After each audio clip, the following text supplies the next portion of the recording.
आप सब निश्चिंत रहे। सच्चे मन और विधि विधान से किए गए व्रत का मनवांछित फल अवश्य मिलेगा।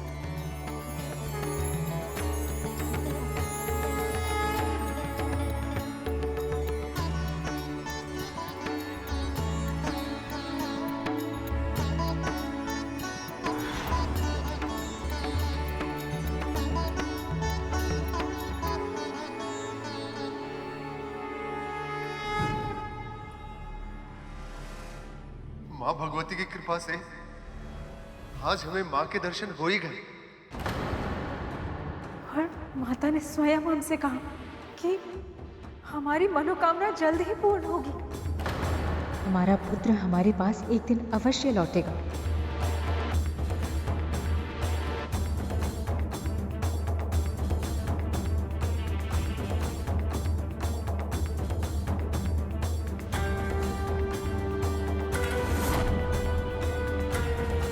पहले क्षण भर के लिए हमें लगा कि उस स्त्री में देवी दुर्गा का रूप दिखाई दिया, और अब छोटी और भाभी को भी उस मूर्ति में देवी के दर्शन हो गए।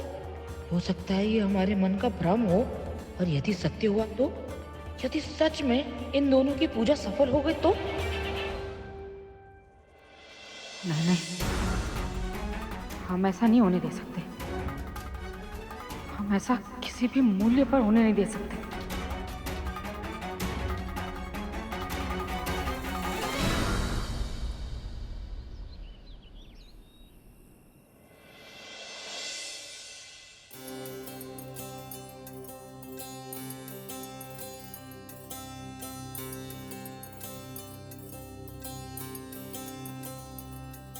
इस व्रत के कारण शास्त्री जी और उनकी धर्म पत्नी के मन में आशा का दीपक जला है।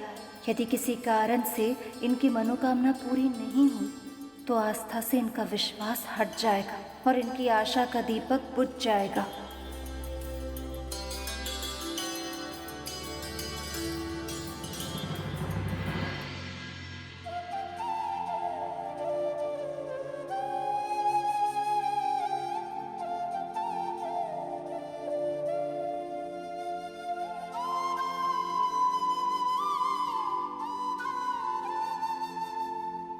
माँ, मार्गदर्शन करें।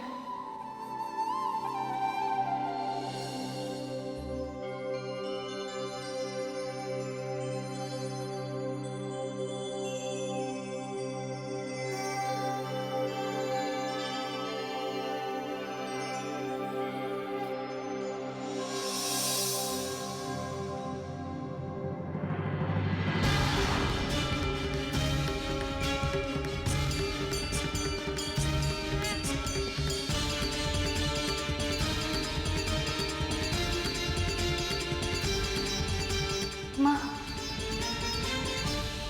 आप मुझसे अलग नहीं है लक्ष्मी। यदि आप चाहें तो जो कुछ भी आप जानना चाहती हैं वो स्वयं जान सकती हैं, परंतु फिर भी आप मेरा ध्यान करके मुझसे मार्गदर्शन प्राप्त करना चाहती हैं। जिस असीम श्रद्धा से आप यह व्रत कर रही हैं उससे मैं अत्यंत प्रसन्न हूँ, और इसीलिए मैं आपकी दुविधा को अवश्य दूर करूंगी।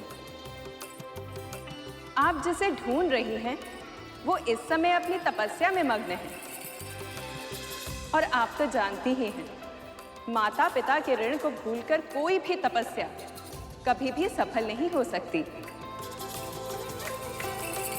धन्यवाद माँ, आपका बहुत बहुत धन्यवाद। आपने न केवल मुझे उस तपस्वी के बारे में बताया बल्कि उसे सही मार्ग पर लाने का उपाय भी बता दिया।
पापिष्ठ।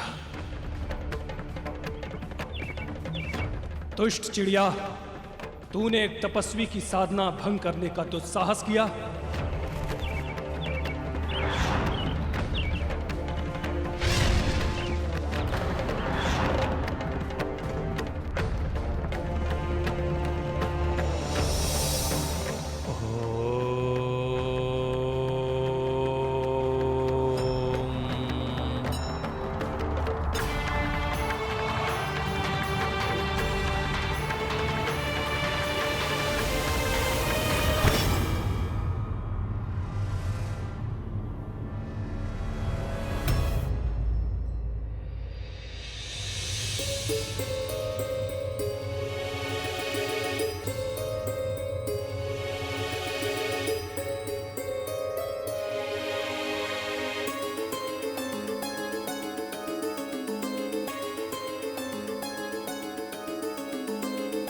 तो अभी उस तपस्वी की आंखें नहीं खुली है। उसकी आंखों पर पड़ा पट हटाना होगा, सत्य दिखाना होगा उसे।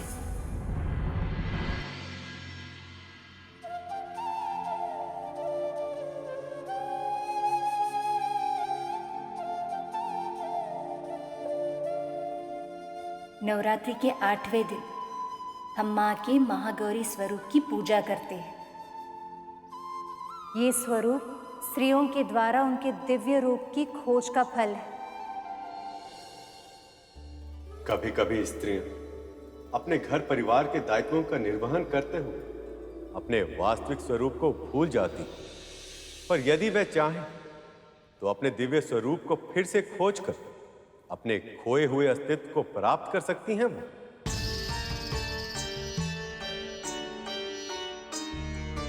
परंतु मां, इससे मां के महागौरी अवतार का क्या संबंध है? मां का ये दिव्य स्वरूप कैसे उजागर हुआ? महिषासुर के वध के बाद देवी माँ फिर से पहले की तरह पूर्ण तन्मयता के साथ अपने परिवार और कैलाश की व्यवस्था संभालने लगी। दिन प्रतिदिन के इस अनवरत क्रम और अपने दायित्व को निभाते निभाते वो अपना वास्तविक स्वरूप भूलते जा रही थी।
पार्वती, भोर से लेकर रात्रि तक निरंतर किसी न किसी कार्य में मग्न ही रहती हैं आप। आज भी तो सुबह से व्यस्त है, श्वास लेने तक के लिए विश्राम नहीं लिया आपने। तनिक थोड़ा विश्राम कर लीजिए। क्या करूं महादेव, कार्य की अधिकता ही इतनी अधिक है। और वैसे भी सत्य तो ये है कि मुझे अपने घर के काम में और अपने इस कैलाश के दायित्व निभाने में बहुत प्रसन्नता अनुभव होती है। अरे, दाल चढ़ाई है, अभी आई है। पुनः पहले के ही भांति सब घटित हो रहा है। पार्वती अपनी दिव्यता खो रही है। महादेव देवी पार्वती के तेज को कम होते हुए देख रहे थे। उन्हें लगा कि यही उचित समय है। अब देवी पार्वती उनके पूर्ण और वास्तविक स्वरूप को पाने के लिए प्रेरित किया जाना चाहिए, क्योंकि वो जानते थे कि बाह्य प्रेरणा के अभाव में देवी के मन में अपने दिव्य स्वरूप को जानने की इच्छा का जागरण संभव नहीं।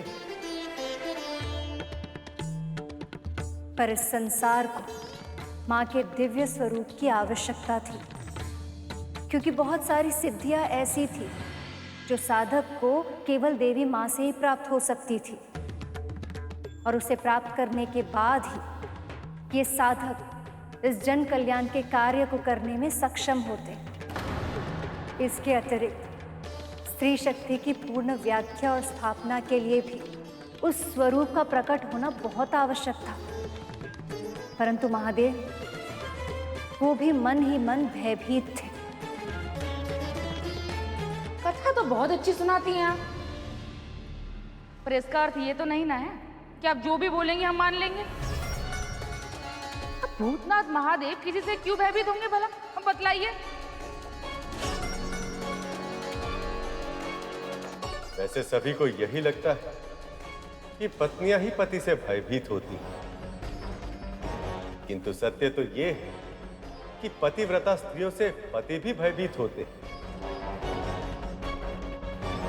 क्योंकि ऐसी स्त्रियां अपने सभी कर्तव्यों का पालन बहुत सुगमता से करती हैं, अपने सभी कार्यों को बहुत लगन से करती हैं और अपने दायित्वों को निभाकर बहुत गर्व अनुभव करती हैं। वो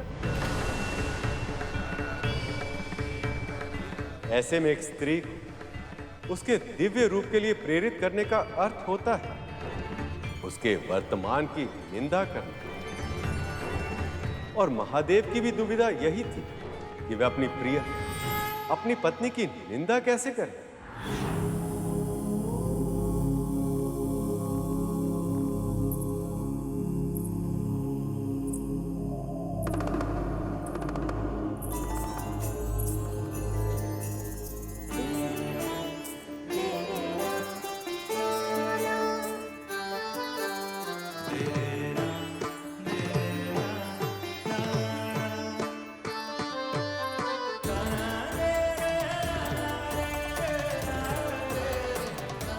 लीजिए प्रभु आपका पान।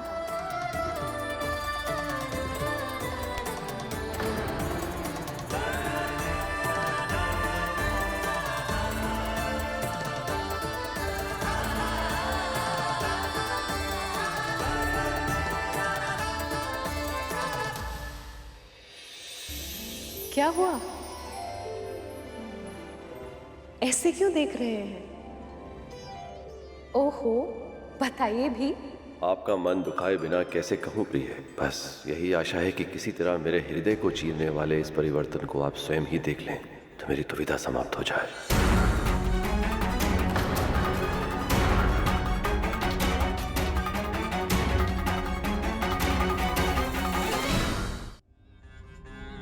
लीजिए, इतने कार्य शेष हैं और आपको विनोद सूझ रहा है। अब छोड़िए भी, मुझे एकादशी की तैयारी करनी है।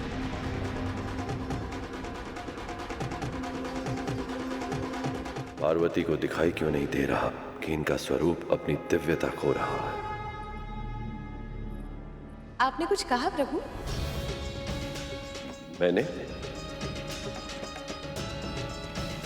मैं तो मौन हूं प्रिय।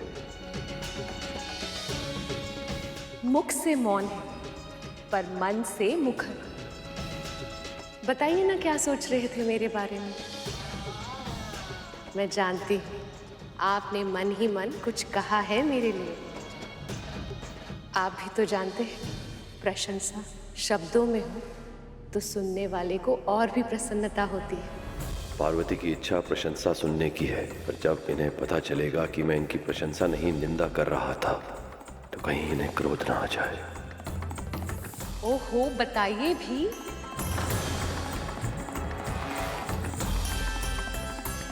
नहीं प्रिय, मैं कुछ नहीं सोच रहा।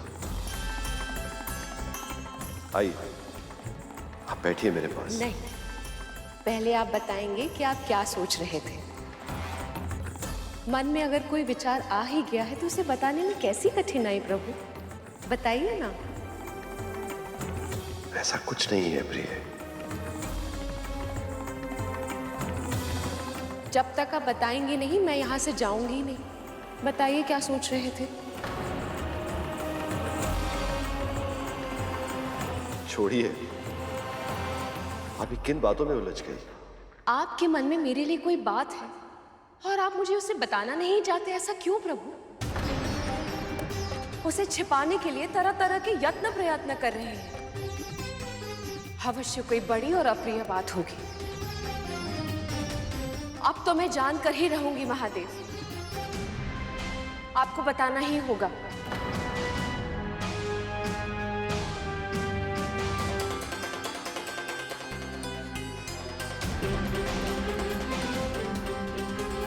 ठीक है, यदि आप बताएंगे नहीं तो क्या मुझे पता नहीं चलेगा? मैं अपनी शक्ति से स्वयं जान लूंगी।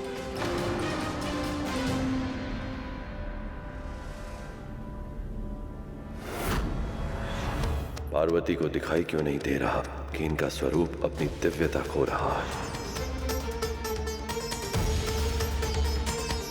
इनका क्रोध बढ़ रहा है, कहीं कुछ अप्रिय ना हो जाए।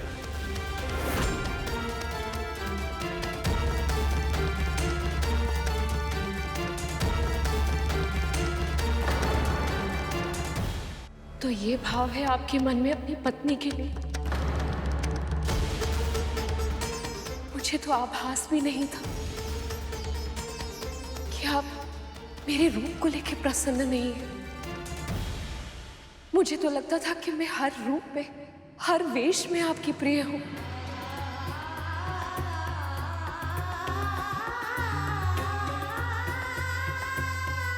आपको सत्य ही लगता है भाई? हर रूप में, हर स्वरूप में मुझे आप सबसे अधिक प्रिय हैं। तो फिर ये बात आपके मन में आई भी कैसे? इतनी बड़ी बात। मेरा रूप आपके लिए दिव्य नहीं है, ये आपके लिए विषाद का कारण है। आप मेरे इस रूप को दिव्य नहीं मानते। एक स्त्री का जीवन तभी सार्थक होता है जब वो अपने पति की दृष्टि में संसार की सबसे अच्छी, सबसे सुंदर, सबसे उत्तम स्त्री हो। पर आपके मन में मेरे स्वरूप को लेकर प्रश्न उठ रहे हैं। आप ऐसा क्यों कह रही हैं देवी? ये सत्य है स्वामी। धिक्कार है मुझ पर, धिक्कार है ऐसे जीवन पर कि मैं अपने पति को पूर्ण सुख नहीं दे पाई। और इसीलिए अब मैं यहां नहीं रह सकती महादेव।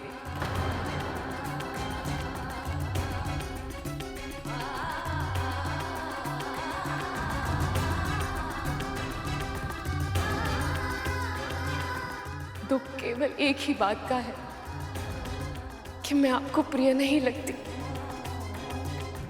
यही बात आपने मुझे पहले क्यों नहीं कही?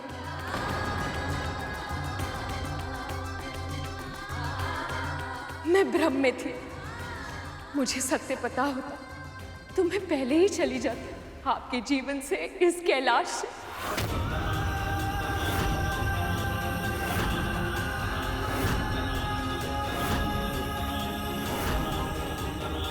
जब भूल का पता लग जाए तो उसे सुधार लेना चाहिए।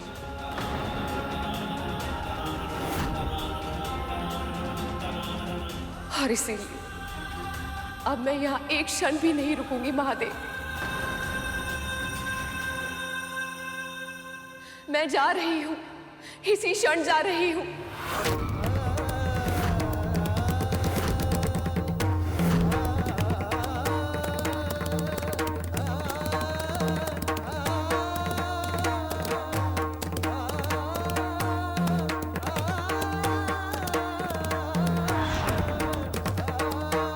पार्वती, पार्वती, पार्वती।